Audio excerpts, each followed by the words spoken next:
Boa noite, Rosângela. Boa noite, Dona Marlene. Boa noite, Aldo, Eduardo. Boa noite, Holanda.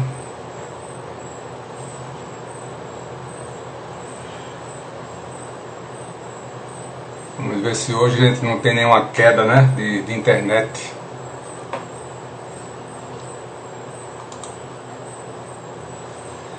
Boa noite, Maruca, diretamente de São Paulo. Hoje no final, né? Tô lembrado, viu? Hoje tem comemoração.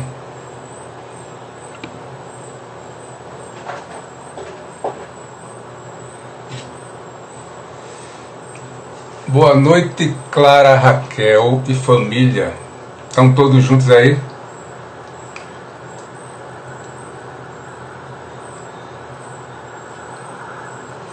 Deixa eu me organizar aqui com as coisas. Hoje eu encontrei um novo lugar para mim, viu? Boa noite, colega Jonathan. Boa noite, Hilda. Boa noite, Magali. Boa noite, Conceição. Tem bolo. Olha, a Maruca vai oferecer bolo pra gente hoje, viu? Boa noite, Kita.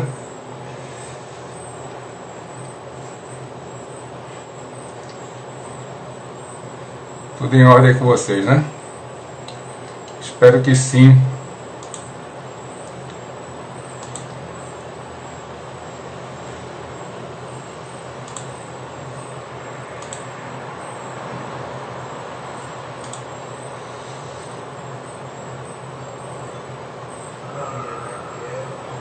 Boa noite, Fred. Boa noite, Felipe. Deixa eu ver mais quem é. Boa noite, Kátia.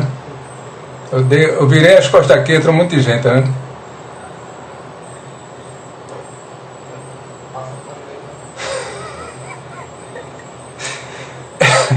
Jonathan botou aqui, qualquer dia vou ver a live no teto do prédio. Aí não dá não, lá é muito escuro.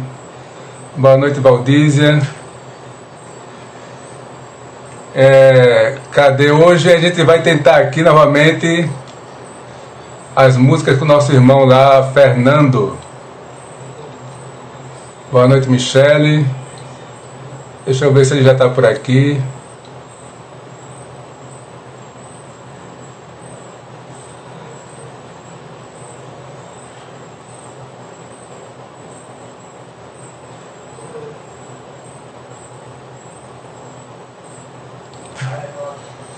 Estou esperando aqui Fernando chegar. Ele ficou de tocar hoje novamente. Pronto, chegou.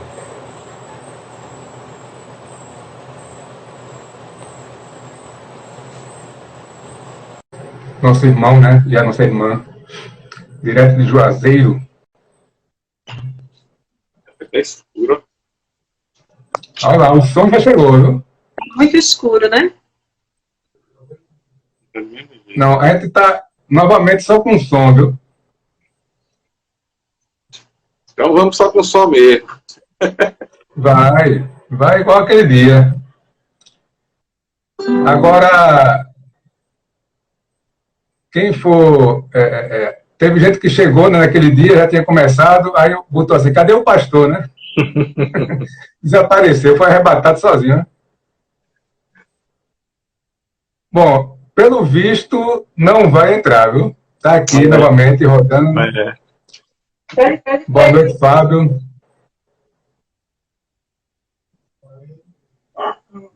Vou pedir para o menino sair um pouquinho. Agora, o Fernando. Oi. Tá me ouvindo, né? Tô. Fica tu e Luciane bem pertinho do celular para a gente ouvir bem, tá certo? Tá jóia. Pronto, então vamos lá, viu? Vai ser daquele jeito. Tá E certo. pessoal que tá aí vendo, na hora que eles forem tocar, certo? Eu vou botar a imagem do celular aqui na parede, viu? Porque eu percebi, né, em todas as gravações que o tempo da pessoa que está cantando não é o tempo que eu estou aqui. Então fica aquela mímica fora do tempo, entendeu? Aí não fica bom. Ok? Ok, então. Pronto. Então, eu vou orar. E aí vocês nos conduzem em 2 cânticos espirituais. Então, vamos dar início à nossa devocional desta quarta-feira, dia 6 de maio de 2020. Oremos. Santo Eterno Deus, muito obrigado pela tua bondade e misericórdia. Louvamos e bendizemos o teu nome.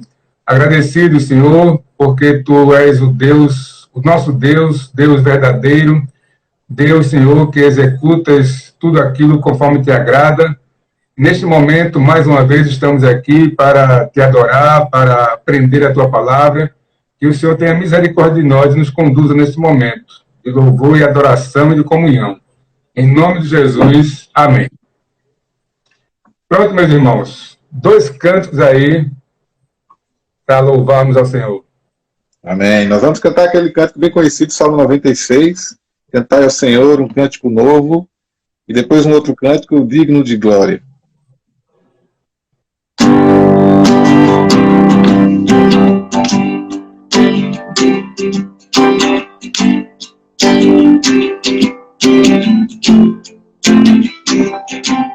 Cantai ao Senhor, cântico novo, cantai ao Senhor, todas as terras, cantai ao Senhor, bendizer o Senhor, proclamai a sua salvação, anunciai as nações.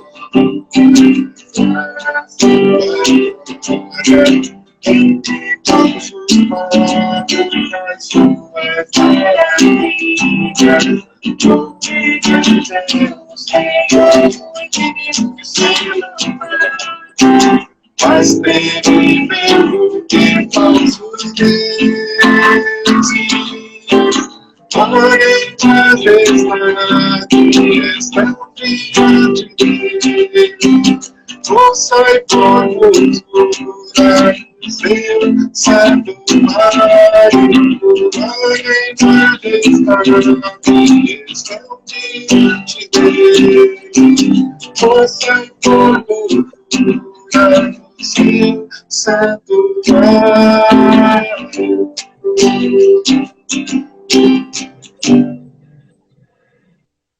Outro cântico é digno de glória e louvor.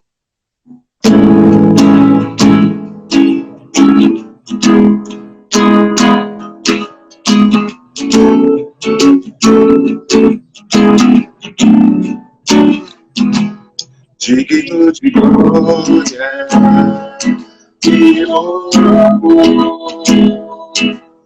levantamos nossa mão, te adoramos ao Senhor. Digno de glória e louvor, levantamos nossas mãos, te adoramos ao Senhor. Porque grandes maravilhas fazes tu, teu amor igual a ti, não há Deus além de ti. Porque grande és tu, maravilhas fazes tu, teu amor igual a ti, não há Deus além de ti. Digno de glória e louvor, levantamos nossas mãos e adoramos ao Senhor. Digno de glória e louvor, levantamos nossas mãos e adoramos ao Senhor. Porque grande és tu, maravilhas fazes tu, teu amor igual a ti, não há Deus além de ti. Porque grande és tu, maravilhas fazes tu, teu amor igual a ti, não há Deus além de ti. Senhor. Amém. Amém. Amém. Obrigado, hein? Até outro dia. Até Deus abençoe. Amém. Bom, vamos aqui então de volta. Vamos abrir as nossas Bíblias na carta de Paulo aos Colossenses, capítulo 3. Conforme falamos ontem, vamos ler novamente os versos de 5 a 11. Só que ontem nós fizemos a reflexão dos versos 5 até o verso 7. E agora leremos de 5 a 11, mas faremos a reflexão do verso 8 ao verso 11. Colossenses 3, de 5 a 11, diz o seguinte a palavra de Deus. Fazei, pois, morrer a vossa natureza terrena, prostituição, impureza, paixão lasciva, desejo maligno e avareza, que é idolatria. Por estas coisas é que vem a ira de Deus sobre os filhos da desobediência.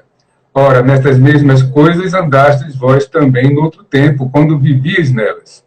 Agora, porém, despojai-vos igualmente de tudo isso: ira, indignação, maldade, maledicência, linguagem obscena do vosso falar.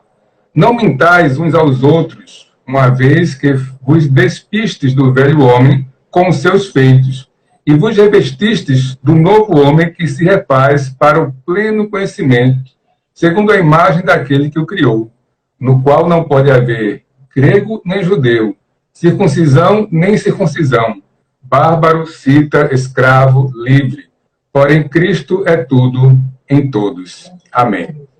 Vamos orar, pedindo a Deus que nos ajude neste momento. Senhor Deus, nós te suplicamos a iluminação do Teu Espírito, para que haja compreensão de tudo aquilo que deve ser deixado de lado, Senhor, neste novo momento de vida que Tu nos proporciona, depois de nos ter tirado do império das trevas e nos ter transportado para o reino do Filho do Teu amor. Ajuda-nos, Senhor, no entendimento e na disposição de fazer a Tua vontade. Em nome de Jesus, amém. Bom, Paulo, ele, preocupado, né, com a igreja de Colossos, para que aqueles irmãos desenvolvessem cada vez mais o conhecimento e, consequentemente, o objetivo do conhecimento é que ele se torne prático, né, e nos conduza na nossa vida. Veja bem, a gente vai diariamente se deparar com situações as mais diversas possíveis, onde precisaremos tomar decisões. Essas decisões precisam, então, estar coerentes e respaldadas naquilo que nós cremos.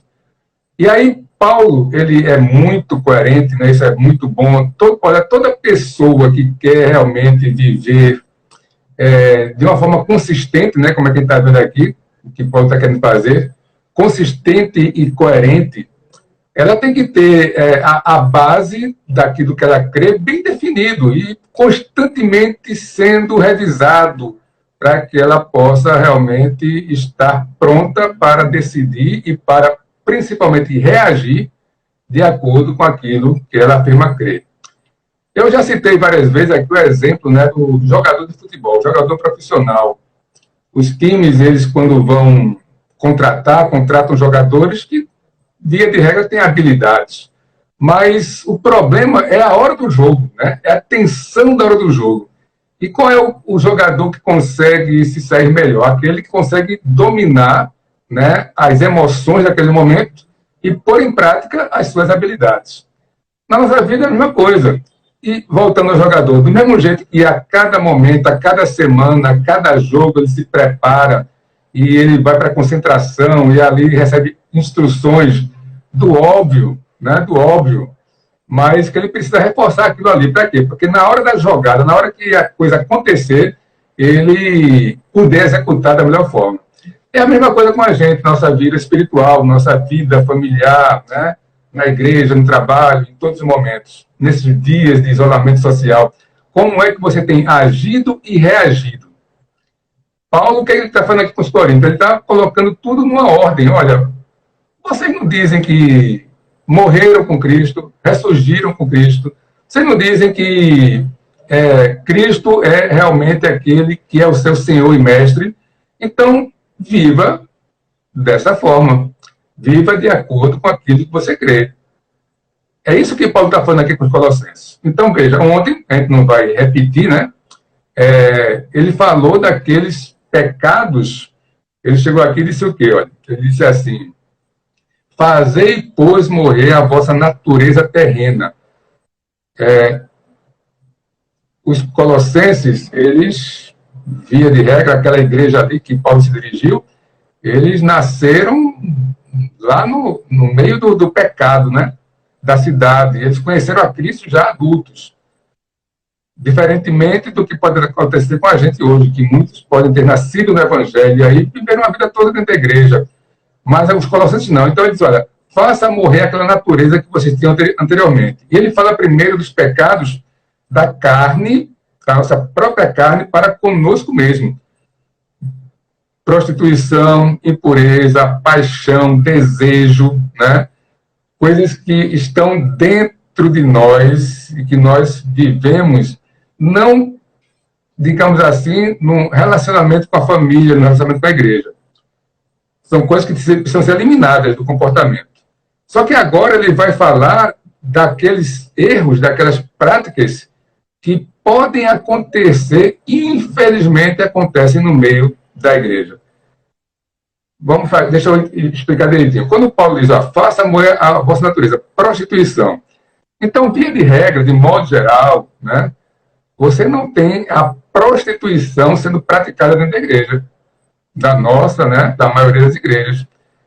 Você pode ter um caso isolado de um ou outro que cometeu algum pecado na área sexual. Mas você não tem essa prática aberta lá. Agora, o que ele vai falar hoje, a prática é aberta. A prática é visível. Ele vai falar o quê? Ira, indignação, maldade, maledicência, linguagem obscena do vosso falar e mentira. Certo? Tudo acontece à luz do dia, na nossa igreja e em outras igrejas. Então vamos lá ver pecado por pecado aquilo que ele fala. Ele diz primeiro ira. Vocês lembram que nós já falamos diversas vezes que os sentimentos em si mesmos, eles não são revestidos de algo bom ou ruim. Depende da forma como você usa o sentimento. A ira é um sentimento. A ira por si só, e a indignação, que é quase que um sinônimo da ira, mas é como se fosse ela mais posta mais em prática, né? Ela pode ser usada para o bem. Deus se ira, né? Deus se indigna. Então você vê, por exemplo, que a ira de Deus contra a impiedade, a indignação de Deus contra o perverso, certo? Então, por si só, não são coisas ruins. Qual é o problema? É quando nós a usamos de acordo com as nossas paixões. O salmista, lá, Salmos 4:4, nós lemos essa semana, foi domingo, diz o quê? Irai-vos e não pequeis, consultai no travesseiro o coração e sossegai. Paulo, quando escreve aos Efésios, também no capítulo 4, diz o quê? Irai-vos e não pequeis, não se ponha o sol sobre a vossa ira. Aí eu estava vendo aqui um comentário que diz uma coisa bem interessante. Eu vou ler aqui para vocês. Eu vou ler para vocês e vocês, cada um, vai ver em que aspecto se enquadra, certo? Presta atenção. Ele diz o seguinte, há 4 tipos de disposição com relação à ira. Em primeiro lugar, há aqueles que facilmente se iram, mas facilmente são pacificados. Esses ganham por um lado e perdem por outro, certo? Então, primeiro, veja se você está aqui. Eu vou repetir. Aqueles que facilmente se iram, mas facilmente são pacificados. Né? E ele comenta, esses ganham por um lado e perdem por outro. Em segundo lugar, veja se você está aqui. Há aqueles que não se iram facilmente, mas só com dificuldade são pacificados. Esses perdem por um lado e ganham por outro. Entendeu? Olha esse aqui, esse segundo lugar. Aqueles que não se iram facilmente, mas só com dificuldade são pacificados. Perdem e ganham, né? Em terceiro lugar, aqueles que dificilmente se iram e facilmente são pacificados. Esses são os bons. É esse lugar que ele tem que estar, né? Agora, em quarto lugar, aqueles que facilmente se iram e só com dificuldade são pacificados. Esses são os ímpios. Se você estiver aqui, a coisa está ruim. Bom, se você não captou direitinho, depois você revê, né? No Stories, né? Do Instagram. Ou depois vai tudo para o YouTube também. Bom, então, a ira é isso aí. A indignação é da mesma forma, como se fosse uma ira que vai, sabe? Ela não explode, talvez, de uma vez, ela vai ali se acumulando, se acumulando. Ela também pode ser bem usada. Veja, Deus, ele tem indignação. Salmos 71, Salmos 7, 11, diz o seguinte: Deus é justo juiz, Deus que sente indignação todos os dias. Deus, ele vai ali, né? Muitas vezes suportando a mim e a você, mas aquilo ali vai, né? Indignando ele, até o momento em que ele vai agir, vai nos castigar. Então, o que é que Paulo está dizendo aqui? Olha, despojai-vos, lançai fora, tira de você a ira, a indignação. Aí ele vem depois para a maldade. A maldade aí não tem jeito. A maldade é praticamente algo que não tem como ser bom. Ela é má por natureza, né? É a malícia, é a má vontade de fazer as coisas, né? Provérbios 10, 23 diz o seguinte: olha, para o insensato, praticar a maldade é divertimento. Para o homem inteligente, o ser sábio.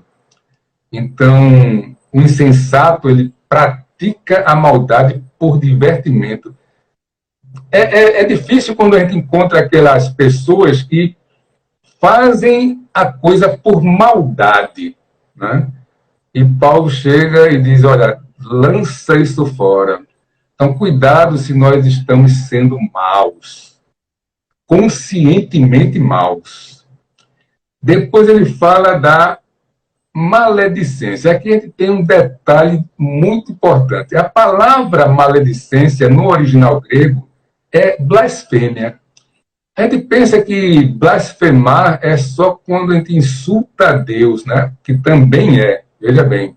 Mas só que você pode blasfemar contra outra pessoa. E essa blasfêmia trata-se da difamação, da injúria contra a reputação alheia, a calúnia, certo? É você falar mal do outro, é você inventar coisas sobre o outro, é você injuriar o outro. Veja que interessante que Paulo blasfema contra Paulo. Lá em Atos 13, 45, diz o seguinte: mas os judeus, vendo as multidões, tomaram-se de inveja e, blasfemando, contradiziam o que Paulo falava. Ou seja, usando de falsas acusações, né? Usando o que? De calúnia, rebatiam o que Paulo falava. Depois ele diz, olha, vamos lá, ele já falou da ira, indignação, maldade, maledicência, linguagem obscena do vosso falar. É aquela pessoa que se utiliza de palavras, na expressão popular, de baixo escalão, ou seja, palavrões, né?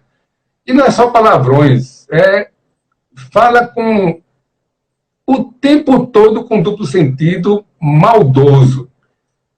Quando Paulo escreve aos Efésios, capítulo 4, verso 29, ele deixa isso bem claro também. Não saia da vossa boca nenhuma palavra torpe, e sim unicamente a que for boa para edificação, conforme a necessidade, e assim transmita graça aos que ouvem. Então, a forma de falar, a nossa forma de falar, deve ser uma forma de falar que agrade, né? Firme, sabendo usar a sinceridade, né? Sabendo ser aquele que não é um bajulador, mas palavras agradáveis. Então, isso é totalmente possível, totalmente viável. É isso que Paulo está dizendo aqui. E quando chega no verso 9, o que é que ele diz? Não mintais uns aos outros, uma vez que vos despistes do velho homem com os seus feitos. Eu quero perguntar uma coisa para você. Você utiliza a mentira como ferramenta? Será que você tem mentido? Tem gente que, infelizmente, a mentira é algo que ele se utiliza com uma certa constância. Isso é um problema muito sério. Precisa haver uma mudança imediata quem faz isso. Observe aí e pense com você mesmo. Qual foi a última vez que você mentiu? Foi hoje? Foi ontem? Foi esta semana? Foi este mês? Como é que está a mentira na sua vida? Sabe por isso aqui é um problema muito sério? Olha o que Jesus diz lá em João 8,44. Presta atenção. Ele está falando lá com os judeus, inclusive os judeus que aparentemente tinham crido nele, mas estavam ali contestando muitas coisas. Aí Jesus chega a um certo momento e diz: vós sois do diabo, que é vosso pai, e quereis satisfazer-lhe os desejos. Ele foi homicida. Ele foi homicida desde o princípio e jamais se firmou na verdade, porque nele não há verdade.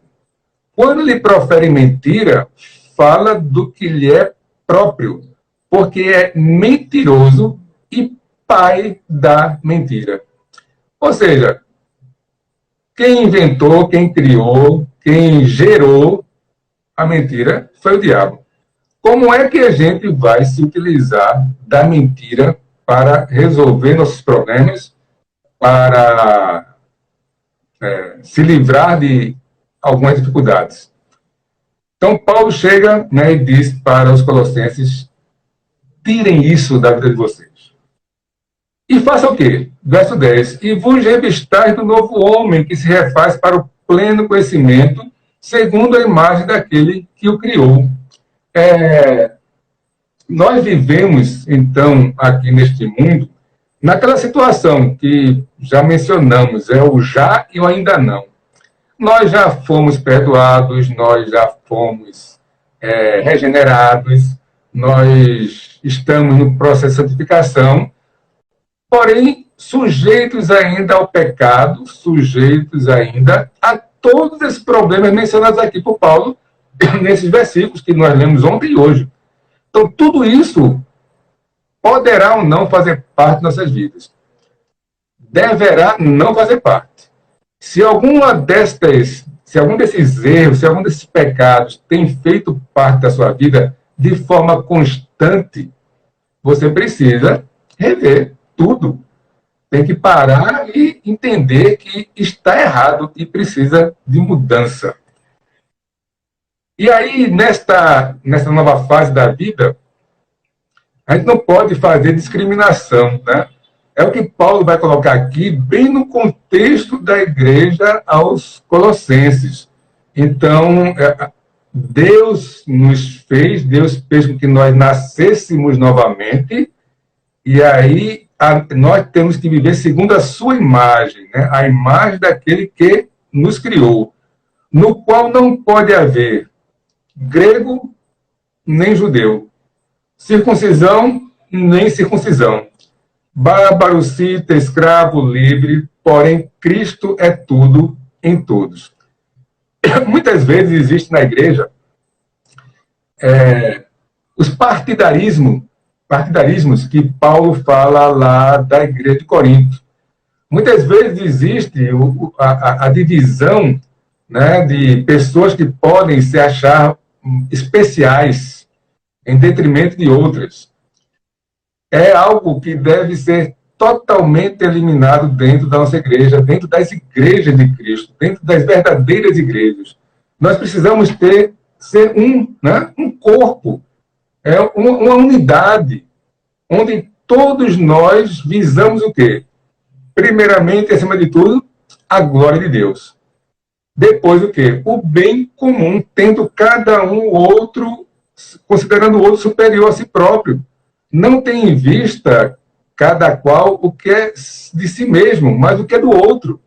É isso que Paulo está falando. Olha, deixe o pecado, abandone todas essas práticas e vivam em comunhão, vivam em unidade para a glória de Deus. E quem é que ganha? Ganhamos nós, porque tudo que está sendo colocado aqui é para o nosso bem. Muitas e muitas vezes as pessoas dizem assim, poxa vida, nós estamos aqui, a humanidade está aqui e não tem um manual do fabricante. Tem, sim.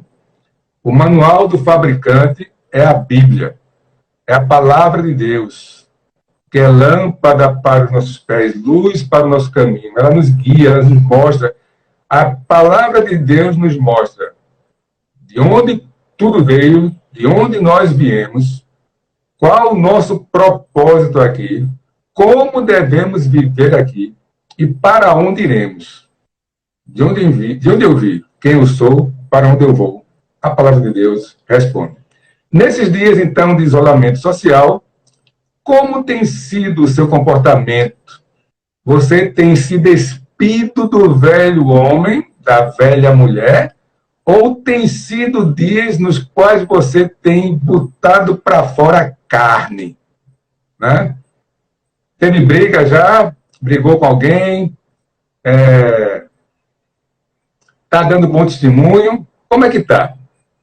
Dias de isolamento social têm sido dias para que nós realmente possamos viver o Evangelho da forma como Deus quer. Como sempre, seja qual for o momento, seja qual for a época da vida.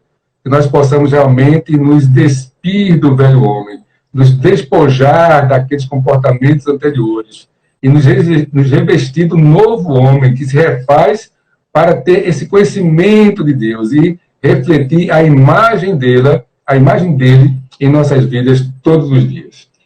Vamos orar mais uma vez. Senhor, muito obrigado, porque o Senhor nos concede mais